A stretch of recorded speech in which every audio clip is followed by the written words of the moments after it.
हे guys welcome. इस video में मैं अपना एक पुराना ही टॉपिक है कि अगर आपको थीम चेंज करना है वर्डप्रेस में तो कुछ लोगों को प्रॉब्लम हो रही है, समझ में नहीं आ रहा है। मेरे पुराने वीडियोस भी है जो थोड़े बहुत उसमें कुछ इश्यूज आ रहे हैं, तो मैं सोचा कि वंस एंड फॉर ऑल इसको ख़त्म करता हूँ। ये टॉपिक को अगर अच्छे से मैं आपको पूरा एक्सप्लेन करूँ, वैसे तो पुराने वीडियोस भी सफिशिएंट है, लेकिन कुछ लोगों को इश्यूज आ रहे, तो वो एक्सपीरियंस लेके मैं ये वीडियो बना रहा हूँ कि जो जो इशू आ रहे थे उसमें ये इशू ना हो। मान लो कि ये मेरा एक वेबसाइट है, लाइव वेबसाइट है, और ये एक एस्ट्रा का डेमो थीम है और डेमो टेम्पलेट मैंने इंपोर्ट किया हुआ है, और ये एक वेबसाइट है। मान लो आपका एक ही वेबसाइट है कुछ इस तरीके से। अब इसका अगर आप थीम चेंज करोगे तो आपको इशू आएगी, ठीक ना, आपको प्रॉब्लम हो सकता है। क्यों प्रॉब्लम हो सकता है? ये देखो, ये थीम जो है मोस्टली टेम्पलेट जो है एलिमेंटर पे बना हुआ है।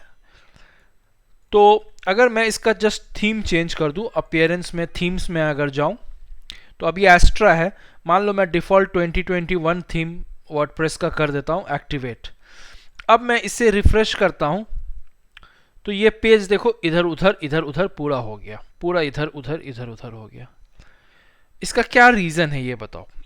इसका रीज़न ये है कि एस्ट्रा थीम जो है कुछ कोडिंग पे बना हुआ था, कुछ ऐसा बना हुआ था जो उसका टेम्पलेट पे बना हुआ था। वो टेम्पलेट पे हमने डेमो इंपोर्ट किया हुआ था या वेबसाइट क्रिएट किया हुआ था। अब वो थीम चेंज हुआ तो वो टेम्पलेट इधर उधर हो गया। ऑब्वियसली मेरे इमेजेस, मेरे टेक्स्ट सेम है, और इसका ये रीज़न है क्योंकि एलिमेंटर अभी भी इंस्टॉल है। अगर वो भी नहीं होता तो शायद ये भी डिलीट हो जाता। तो आप मेरी बात समझ रहे हो? तो लाइव वेबसाइट पे थीम अगर हम ऐसे चेंज करेंगे तो हमें ये प्रॉब्लम आएगी। ये देखो, ये प्रॉब्लम आपको दिख रहा है ना, सब इधर उधर हो गया। पहले कितना खूबसूरत था। दूसरा पेज देखें, इनफैक्ट कलर, हॉवर कलर, ये सब इमेज कलर देखो सिंपल एकदम हो गया। और जो एलिमेंटर से बना हुआ है वो तब भी ठीक है, जैसे देखो ये इमेज का बॉक्स है, ये इधर का कंटेनर है, लेकिन हेडर, फुटर, ये सब तो एकदम ही बिगड़ गया। बात समझ में आ रहा है? मतलब जो भी थीम से रिलेटेड था वो तो एकदम ही पूरा ख़त्म हो गया। जो पोर्ट एलिमेंटर से रिलेटेड था वो फिर भी थोड़ा बहुत मिसअलाइंड है। लेकिन क्या आप लाइव वेबसाइट पे ऐसा कर सकते हो? नहीं, बिल्कुल नहीं। लाइव वेबसाइट पे कभी भी थीम ऐसे चेंज नहीं करना चाहिए। तो वापस से हम एस्ट्रा को एक्टिवेट कर देते हैं और फिर से रिफ्रेश करके देखते हैं। अब वापस मेरा वेबसाइट जो है पहले जैसा हो गया, खूबसूरत, बहुत ही ब्यूटीफुल हो गया। तो इससे हमने क्या सीखा? इससे हमने सिर्फ इतना लेसन लिया कि हम लाइव वेबसाइट पे थीम को चेंज नहीं करना चाहिए। तो अब क्या करना चाहिए अगर नहीं करना चाहिए? और मान लो कि नहीं, मुझे थीम चेंज करना ही है, वैसे तो एडवाइजेबल है कि आप अच्छे से थीम सेलेक्ट करो, और एक अच्छा थीम जब सेलेक्ट कर लो तो उस पर स्टिक करो एक वेबसाइट, एक डोमेन के लिए। अगर नहीं कर रहे हो, नहीं मुझे करना ही है, तो फिर हमें क्या करना चाहिए वो मैं इस वीडियो में एट लेंथ डिस्कस करूंगा आपके साथ। और कुछ भी टॉपिक आपको इधर उधर जाने की ज़रूरत नहीं पड़ेगी, एकदम अपडेटेड वीडियो रहेगा ये, और मैं हर एक स्टेप आपको बताऊंगा। तो अब हम देखते हैं ये चीज़ें हम कैसे कर सकते हैं। तो अगर मैंने जब ये बता दिया कि हम लाइव वेबसाइट पे थीम नहीं चेंज कर सकते हैं, तो हमें कुछ ऐसा एक स्टेजिंग एरिया रखना होगा जहां पे हम चेंज करके अपने वेबसाइट को चेंजेस कर दे, और फिर से वो स्टेजिंग एरिया से जब हमारा वेबसाइट परफेक्ट हो जाए तो उठा के लाइव कर दे।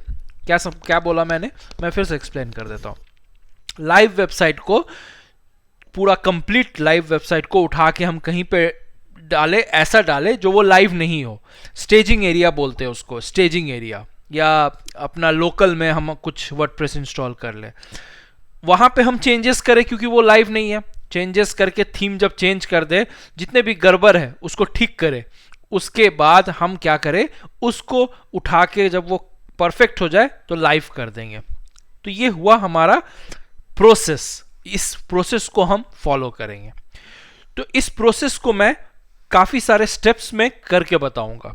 तो पहला स्टेप होगा, इस लाइव वेबसाइट का पूरा हमें एक बैकअप क्रिएट करना होगा एक सिंगल फाइल में। फर्स्ट स्टेप क्या होगा हमारा? इस लाइव वेबसाइट को हमें एक सिंगल फाइल में बैकअप क्रिएट करना होगा और उसे डाउनलोड करना होगा। कहां पे?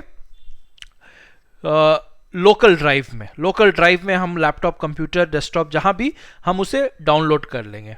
तो हमारा फर्स्ट स्टेप क्या हुआ, लाइव वेबसाइट का एक्सपोर्ट प्रोसेस, लाइव वेबसाइट को बैकअप बनाने का प्रोसेस। सेकेंड स्टेप क्या होगा, सेकेंड स्टेप होगा हमें स्टेजिंग एरिया तैयार करना होगा। अब स्टेजिंग एरिया तैयार करने का बहुत सारा मेथड है, मैं आपको सबसे सिंपल और इजी और फ्री तरीका बताऊंगा। सेकेंड स्टेप हुआ हमारा। थर्ड स्टेप हुआ वो जो बैकअप था हमारा लाइव वेबसाइट का, उसे हम स्टेजिंग एरिया पे इंस्टॉल करेंगे, मतलब एक कंप्लीट लाइव वेबसाइट का क्लोन बनाएंगे स्टेजिंग एरिया पे। थर्ड हुआ। फोर्थ होगा हमारा स्टेप, हम थीम को चेंज करेंगे, जो थीम हमें अब चाहिए न्यू उसे इंस्टॉल कर देंगे। ये हमारा फोर्थ प्रोसेस हुआ। फिफ्थ होगा कि हम थीम चेंज करने के बाद हम सारे के सारे जो है चेंजेस, जो भी मिस अलाइनमेंट है, जो भी प्रॉब्लम आ रही है थीम के वजह से, उसे हम परफेक्ट करेंगे, उसे हम ठीक करेंगे।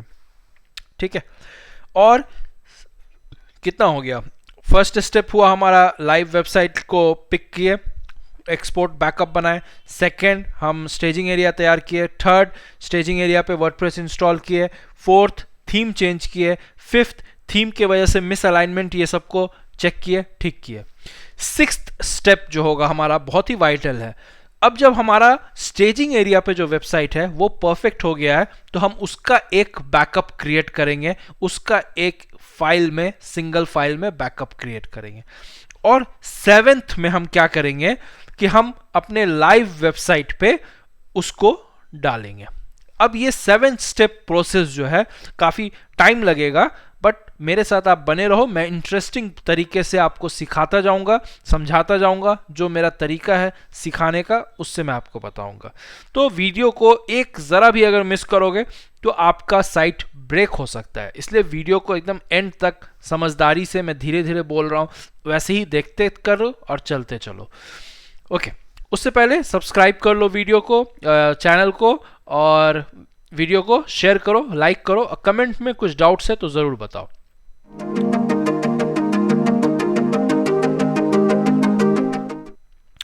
स्टार्ट करते हैं। फर्स्ट स्टेप हमारा जो है, ये एक लाइव वेबसाइट है, इसका एक बैकअप बनाते हैं। अब बैकअप बनाने का तरीका बहुत सारा है, कुछ अच्छा है, कुछ उससे कम अच्छा है। आप बहुत सारे प्लगइन्स इंस्टॉल कर सकते हो, जैसे कि all in one WP migration, या फिर अपड्राफ्ट हुआ, या फिर क्लोन का एक होता है, रिस्टोर का, बहुत सारा प्लगइन्स है।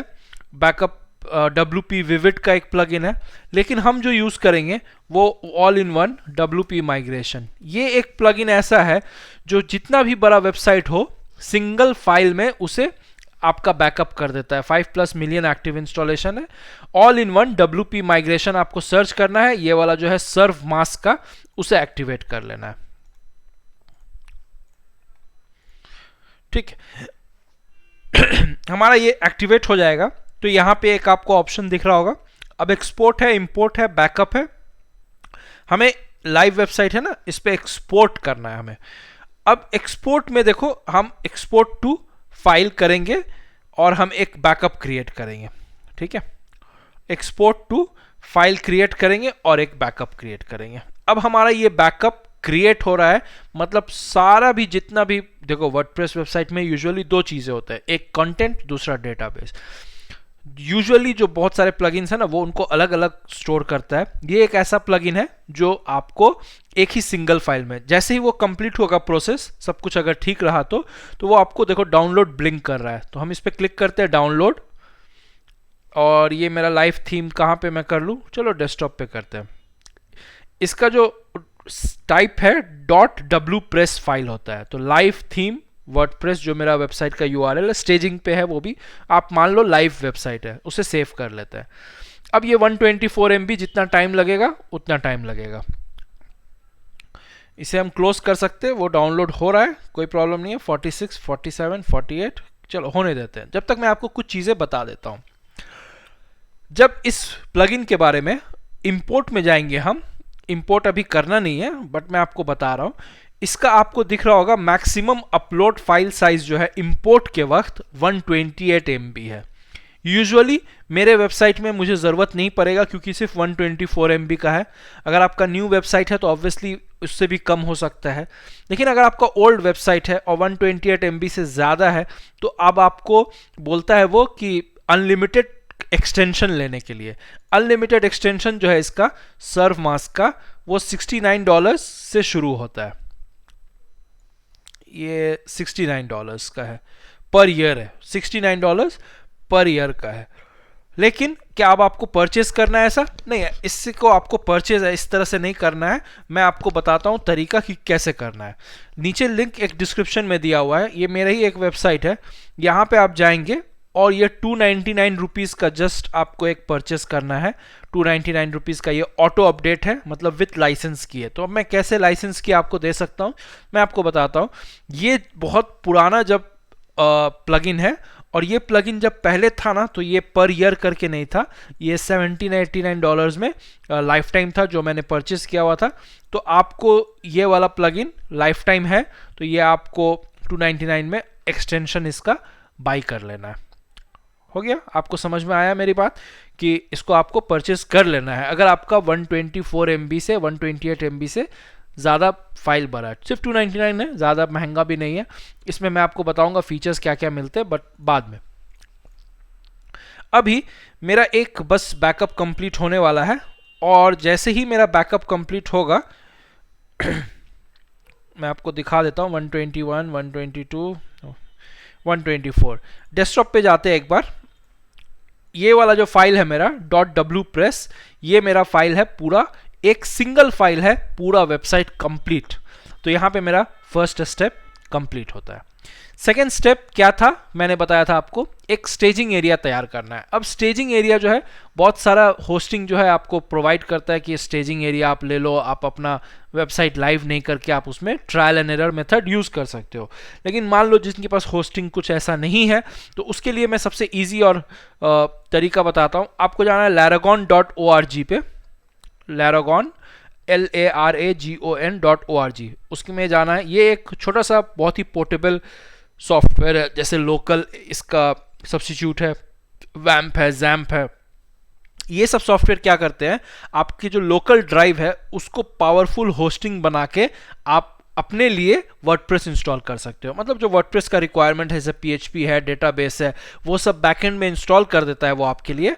और आप अलग अलग तो कर नहीं सकते हो, तो वो आपके लिए इंस्टॉल कर देगा, और ताकि आप वर्डप्रेस जो है अपने लोकल ड्राइव पे एक स्टेजिंग एरिया तैयार कर सको। तो क्या करना है आपको, laragon.org पे जाना है, डाउनलोड पे जाना है, और ये जो फुल 173 MB है उसको डाउनलोड करके इंस्टॉल कर लेना है। अब इतना तो आप वेबसाइट बना रहे हो, तो इतना तो मैं आपसे एक्सपेक्ट कर सकता हूँ कि आपको डाउनलोड और इंस्टॉल में कोई प्रॉब्लम नहीं होगी।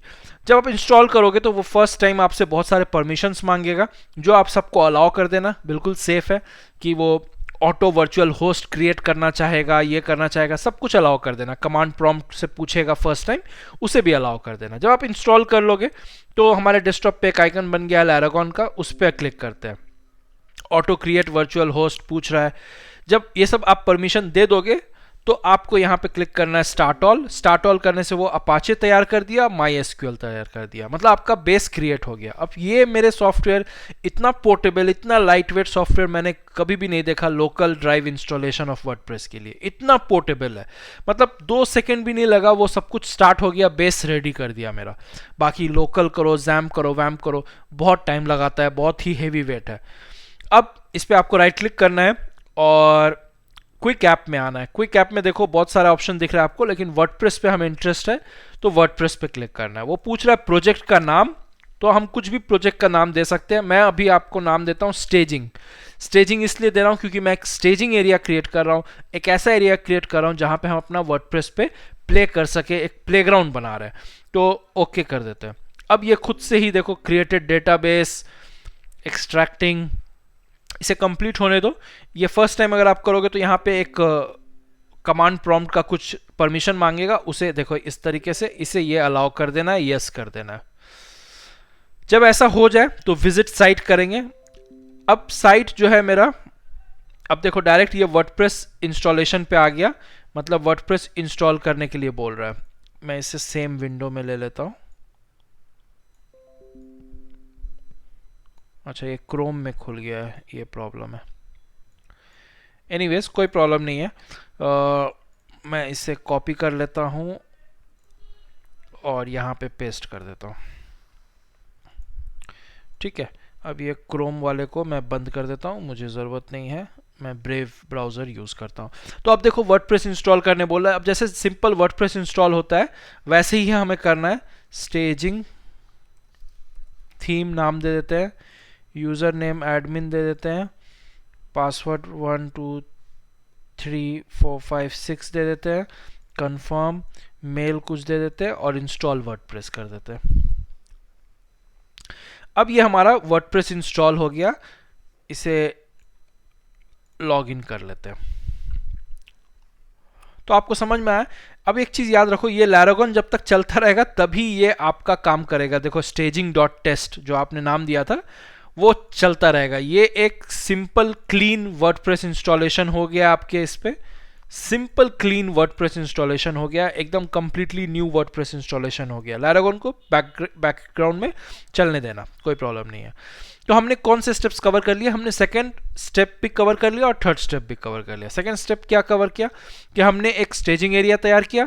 थर्ड स्टेप मेरा था कि हमने एक उस पर वर्डप्रेस इंस्टॉल किया। अब हमारा जो स्टेप है उसको हमें क्या करना है, अब जो हमने लाइव वेबसाइट था हमारा, उसका जो हमने बैकअप क्रिएट किया था उसे इस पे पूरा इंपोर्ट कर देना है। पहले तो एक्सपोर्ट किया था, बात समझ रहे हो ना, क्योंकि हमें बैकअप बनाना था, एक्सपोर्ट किया था। अभी उसको यहाँ पे उठा के डालना है साइट पे, तो इंपोर्ट करना होगा। तो इंपोर्ट करने के लिए ऑब्वियसली हमें प्लगइन्स की ज़रूरत पड़ेगी। तो ऐड न्यू में जाएं और फिर से लिखे ऑल इन वन।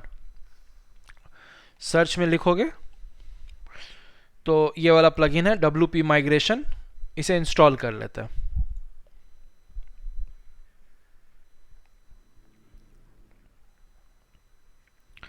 एक्टिवेट कर देते हैं।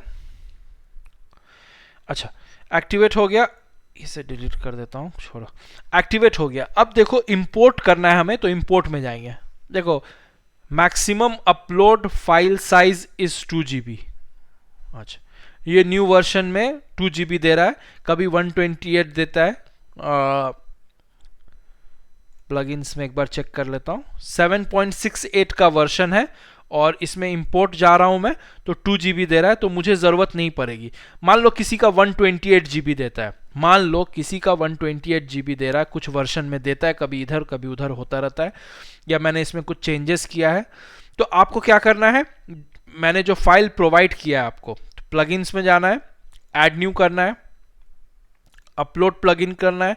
यहाँ से जो आपने प्लगइन्स को परचेस किया है उस प्लगइन का जो फाइल है आपका उसे अपलोड कर देंगे। कैसे? ये वाला फाइल है, इसे मैं अपलोड कर देता हूँ। ये फाइल आपको कहाँ मिलेगा? जब ये आप इसको परचेस करोगे तो आपको ये फाइल मिल जाएगा। अभी इसको इंस्टॉल कर देते हैं।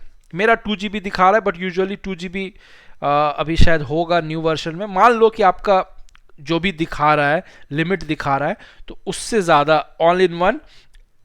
अब इंपोर्ट में जाते हैं तो देखो अनलिमिटेड, हमें अनलिमिटेड कर देना सही रहता है कि अगर आपका फाइल बड़ा है तो प्रॉब्लम नहीं होगा। तो एक बार फिर से जाते हैं, प्लगइन्स में जाते हैं। अब ये प्लगइन्स जो मैंने आपको सेल किया है, आपको परचेस किया है, उसे मैं दिखा देता हूँ। देखो 2.37 बहुत पुराना वर्जन है, तो आपको क्या करना है, चेक फॉर अपडेट्स पे क्लिक करना है और बोल रहा है कि इसका नया वर्जन है, इसे अपडेट नाउ करते हैं। जैसे ही आप इसे अपडेट नाउ करेंगे, देखो ये ऑटो अपडेट हो गया, मतलब ये आपका वैलिड लाइसेंस की वाला प्लगइन है। ठीक है, तो समझ में आया आपको? तो हमने आपको, मेरा मोटिव था कि एक अनलिमिटेड एक्सटेंशन भी सिखाना। क्यों अनलिमिटेड एक्सटेंशन में सिखा रहा हूँ कि कभी कभार 128 MB अगर दिखा रहा है तो आपको ये फाइल की ज़रूरत पड़ेगी। अब हम जाते हैं इंपोर्ट में। इंपोर्ट में अब जब मेरा अनलिमिटेड हो गया तो मुझे कोई डर नहीं है कि मेरा फाइल 128 MB का है, 2 GB का है या 10 GB का है। इंपोर्ट फ्रॉम फाइल, अब कौन सा फाइल इंपोर्ट करेंगे? जो डेस्कटॉप पे मैंने सेव किया था, ये .wpress वाला फाइल ओपन कर देते हैं। अब ये पूरा जितना बड़ा फाइल रहेगा उस हिसाब से उतना स्पीड में होगा। छोटा फाइल है, जल्दी जल्दी हो रहा है, तो देखो ये इंपोर्ट कर रहा है। जैसे ही ये इंपोर्ट हो जाएगा, मेरा वेबसाइट जो है एकदम, जो लाइव वेबसाइट था, ये प्रोसीड पूछ रहा है,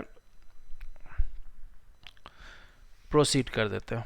PHP का बोल रहा है इशू था, तो PHP दोनों में ही अपडेट करके रखो तो ज़्यादा अच्छा है। रिस्टोरिंग हो रहा है, 50% के आसपास हो गया है। थोड़ा सा होल्ड कर देते हैं, थोड़ा सा वेट करते हैं, होने देते हैं, साथ में करते तो बहुत सारा चीज़ें क्लियर होती है। आप वीडियो को थोड़ा फास्ट फॉरवर्ड कर सकते हो। यहाँ पे your sites have been successfully imported, finish कर देते हैं। फिनिश हो जाए जब आपका, तो सेटिंग्स में जाके आप पहले जाओ परमालिंक्स। अच्छा, ये बोल रहा है फिर से लॉगिन करने। अच्छा देखो, मैंने जानबूझ के यहाँ पे जो पासवर्ड डाला था 123456 डाला था, क्योंकि ये 123456 से अब ये लॉगिन नहीं होगा। क्यों? क्योंकि हमारा जो लाइव वेबसाइट था उसका मुझे यहाँ पे पासवर्ड देना होगा, तब ये जाके होगा, ठीक ना। क्योंकि डेटाबेस भी तो इंपोर्ट हो गया, तो अब मुझे पुराना पासवर्ड जो लाइव वेबसाइट का पासवर्ड था, जो सोर्स का पासवर्ड था, वो हमें देना होगा। जैसे ही कर देंगे तो इसे अपडेट भी कर देते हैं, और परमालिंक्स को मैं सेव चेंजेस कर देता हूँ।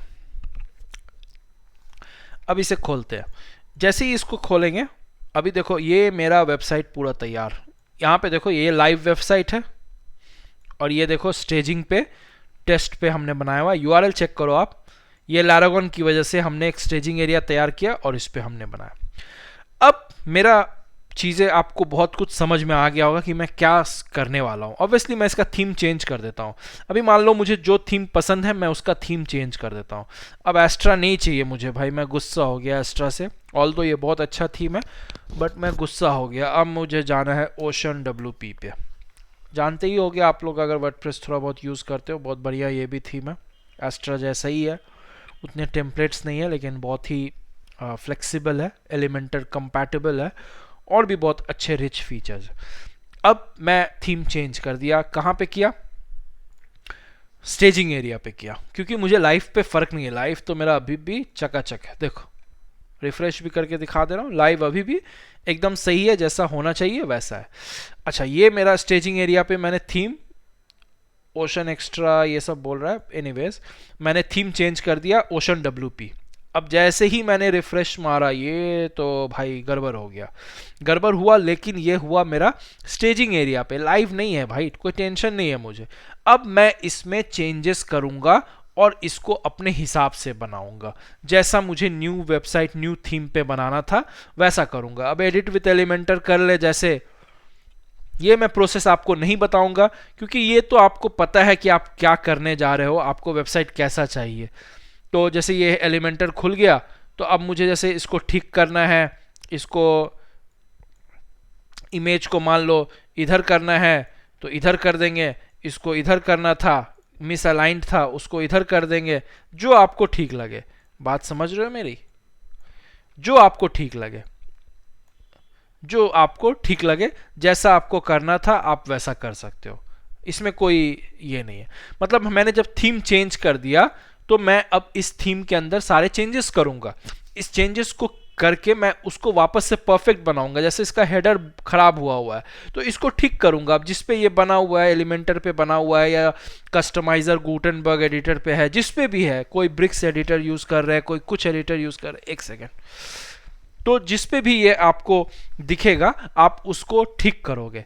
जब आप पूरा संतुष्ट हो गए, जब आप पूरा सेटिस्फाइड हो गए कि हाँ मेरा वेबसाइट जो है परफेक्ट हो गया, परफेक्ट हो गया, मेरा जो थीम जो स्टेजिंग एरिया पे है, देखो staging.test पे है, ये मेरा परफेक्ट हो गया है, अब मैं इसको लाइव करने के लिए रेडी हूं। अब मैं इसको लाइव करने के लिए रेडी हूं। अगर मुझे ऐसा लगता है तो मैं क्या करूंगा, अब इस फाइल को, स्टेजिंग वाले वेबसाइट को हम एक्सपोर्ट करेंगे। अब प्रोसेस उल्टा हो गया, रिवर्स हो गया। पहले हमने क्या किया था, लाइव वेबसाइट को एक्सपोर्ट किया था और स्टेजिंग पे इंपोर्ट किया था। अब जब स्टेजिंग पे थीम चेंज हो गया, सब कुछ ठीक हो गया, तो हम लाइव स्टेजिंग को एक्सपोर्ट करेंगे, एक्सपोर्ट में जाएंगे और यहाँ पे फिर से एक्सपोर्ट टू फाइल करके एक डाउनलोड कर लेंगे, कहीं पे उसको सेव कर लेंगे, और फिर हम उसको कहाँ जाएंगे, फिर हम जाएंगे, जैसे ये देखो लाइव में मेरा कितना बता रहा है 128 MB। तो मैं क्या करता हूँ, एक प्लगइन यहाँ भी इंस्टॉल कर लेता हूँ जो हमने परचेस किया था। आपको दोबारा परचेस नहीं करना है, उसी फाइल को अपलोड कर देना है। बात तो ये रहा मेरा फाइल, मैं इसे अपलोड कर देता हूँ, इंस्टॉल नाउ। अभी देखो कैसे ही मैं इसको काम करूँगा। मेरा जो था पहले इंपोर्ट में दिखा रहा था, इसे एक्टिवेट कर लेते हैं। जब भी एक्टिवेट करोगे ये वाला प्लगइन जो मैंने आपको दिया है, आप क्या करना ना, चेक फॉर अपडेट्स करना। जैसे ही अपडेट बोलेगा तो इसे अपडेट नाउ कर देना, ये डायरेक्ट ऑटोमेटिकली अपडेट हो जाएगा। अब मैं इंपोर्ट में अगर जाऊं, यहाँ देखो इंपोर्ट में गया तो यहाँ पे भी अब लिमिटेशन कुछ भी नहीं है, अनलिमिटेड हो गया। अब इंपोर्ट फ्रॉम क्या करेंगे, फाइल करेंगे, और कौन सा फाइल सेलेक्ट करेंगे, जो हमने स्टेजिंग का बैकअप लिया था, एक्सपोर्ट किया था, उसको हम इंपोर्ट कर देंगे यहाँ पे, ये हो जाएगा। याद रखना, इस तरीके से आप थीम को चेंज करोगे तो आपका वेबसाइट कभी ब्रेक नहीं करेगा। आपको हर एक प्रोसेस मैंने समझा दिया है, एक्सप्लेन कर दिया है। दूसरा, कुछ चीज़ें आपको जो ध्यान में रखनी है, पासवर्ड का जैसे मैंने बताया, जो भी सोर्स का पासवर्ड होगा वो फिर उसमें चला जाएगा। इसलिए बेटर है कि स्टेजिंग एरिया का एडमिन यूज़र नेम और पासवर्ड और लाइव वेबसाइट का यूज़र नेम और पासवर्ड सेम रखो, तब आपको कोई कंफ्यूजन नहीं होगी। जो उधर का यूज़र नेम पासवर्ड है वो स्टेजिंग में चला जाएगा, स्टेजिंग का फिर इंपोर्ट होके लाइव में आ जाएगा, तो कोई प्रॉब्लम नहीं होगी। अब ये वाला आप समझ गए, स्टेजिंग वाला जो आपका वेबसाइट है उसे को एक्सपोर्ट करोगे और यहाँ पे आके इंपोर्ट कर दोगे। आप चाहो तो इसको फ्रेश इंस्टॉल कर लेना, वर्डप्रेस पूरा डिलीट कर देना और फ्रेश इंस्टॉल कर देना, तो आपको ज़्यादा ओवर रिटन फाइल्स ये सब नहीं बचेगा। एनीवेज, होपफुली आपको बहुत मज़ा आया होगा, आपने बहुत कुछ सीखा, एडवांस चीज़ें भी सीखे कि स्टेजिंग एरिया कैसे बनाते हैं और कैसे हम अपना लोकल ड्राइव को वर्डप्रेस इंस्टॉल करने के लिए यूज़ कर सकते हैं। Thank you so much for watching. Channel को सब्सक्राइब करो, वीडियो को लाइक करो और ज़्यादा से ज़्यादा शेयर करो।